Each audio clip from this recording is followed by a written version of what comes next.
Welcome. We are continuing with middle school math with solving proportions. So this is another unique method to solve proportions.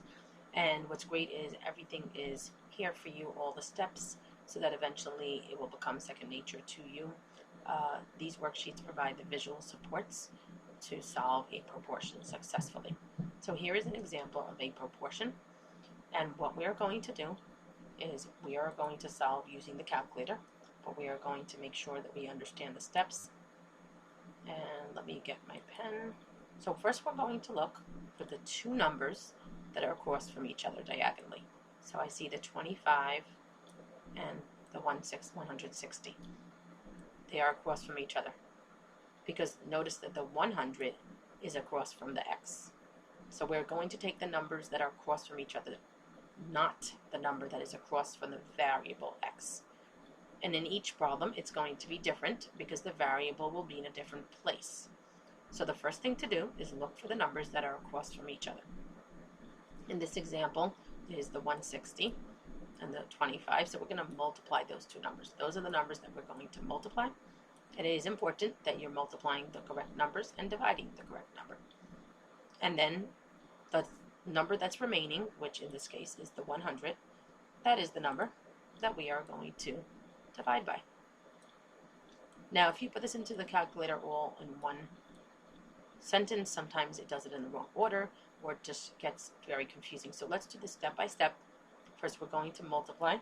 So I'm going to get my calculator. I'm going to put in 160 times 25. And then I'm going to write my answer down here.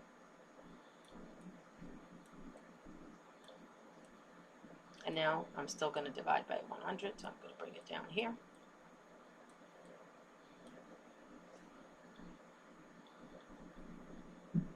And now we're going to do 4,000 divided by 100, which is 40.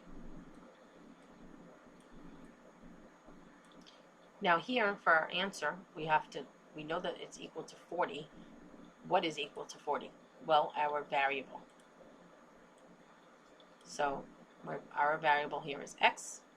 Doesn't matter if it's a variable or question mark, whatever it is, it's equal to 40. And when we do word problems, then the answer would be 40, whatever it is that the problem's talking about. So let's do another problem, but first let me remind you where you can get these visual worksheets with visuals and supports for your students. You can buy it on Amazon, whether you're a teacher or homeschooling guardian, or you can get it in my Teacher Paid Teacher store. All the links are below. You can follow me on Pinterest, and please make sure you hit the subscribe button and the notification bell. And now let's do another problem. So here's another example of solving for missing values in a proportion. Here, the variable is in a different place. So we are going to remember, we're not in the last problem, we multiply the two numbers here. But remember, it's not always going to be like that. We're not going to do that here. What are we going to do? We're going to look for the two numbers that are across from each other. Is the 6 across from a number? No, it's not. The 6 is across from a variable. So we are not going to use that 6 here to multiply. Is the 4 across from a number? Yes, the 4 is across from the 15. So we are going to multiply the 4 and the 15. And sometimes what I found is my students like to circle it to make it easier to remember. And then the number that is left, which in this example is the 6. Remember, every problem is going to be a different position depending on where the variable is. Here the x is in a different place than it was in the previous problem. So the numbers that are across from each other, the 4 and 15, those are the numbers that get multiplied. Write them down. And the number that is across from the variable, the 6, is what we are dividing by.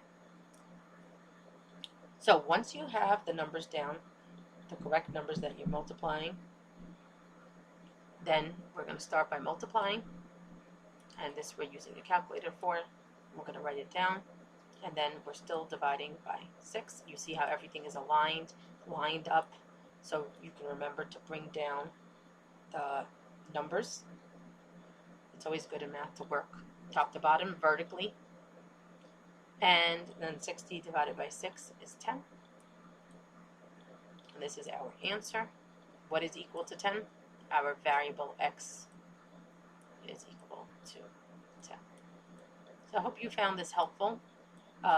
There are a lot of ways to solve proportions. Many teachers teach it with equations, setting up equations, and for students who are struggling with equations, it can be difficult. So I found that this is a great method to use with your students. If you want more worksheets and problems that have the visuals and steps laid out like this, please go to Amazon, and the link is below. You can also go to my Teachers Pay Teachers store if you're a teacher and you have an account there, or anybody can create an account there. All the links are below. Follow me on Pinterest. Make sure you hit the subscribe button and hit the notification bell. Thank you.